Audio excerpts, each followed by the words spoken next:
After finishing an IEMT course, one of the useful things that people can do is exploring self-initiated stuff. Like, for example, when somebody has a certain feeling, how strong is it, where is it, what's happening around it. And a lot of people get a lot of benefit. I even teach that to the people I work with so they can actually do some stuff on their own to start integrating certain emotions, decreasing the intensity of certain triggers. At the same time, one of the challenges that practitioners have is working with patterns of chronicity. Now, here's a way to work on one of the patterns of chronicity if we're doing self-work, or even if we're working with clients, that can get us into a very quick frame of mind of a certain experience. You know, these family conversations or these friendship conversations where something happens and you find yourself reacting in a certain way that doesn't make sense in the context, but at the same time it makes you angry, it makes you feel something. Like when you do something and somebody tells you, "Are you sure?" Or, "That's nice, could have been done better." Or maybe when somebody tells you, "Is this the best you can do?" Or when you ask somebody that's supposedly someone who needs to help you out or who's gonna help you out, and you tell them, "I need this from you," and they say, "Why?" One of the other things, or one of the other questions that come to mind is, "Did you make sure that 1, 2, 3, 4, 5?"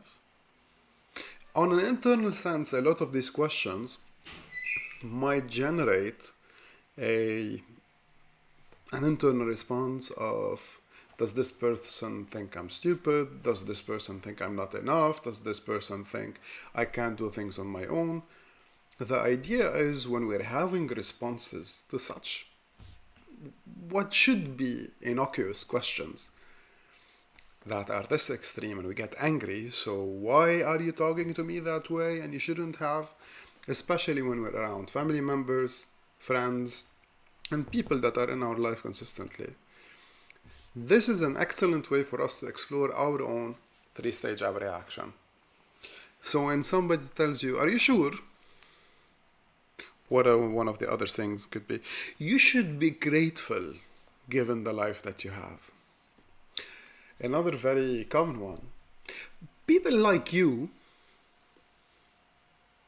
or when we hear it from family members, "Well, somebody your age could have done blah, blah, blah.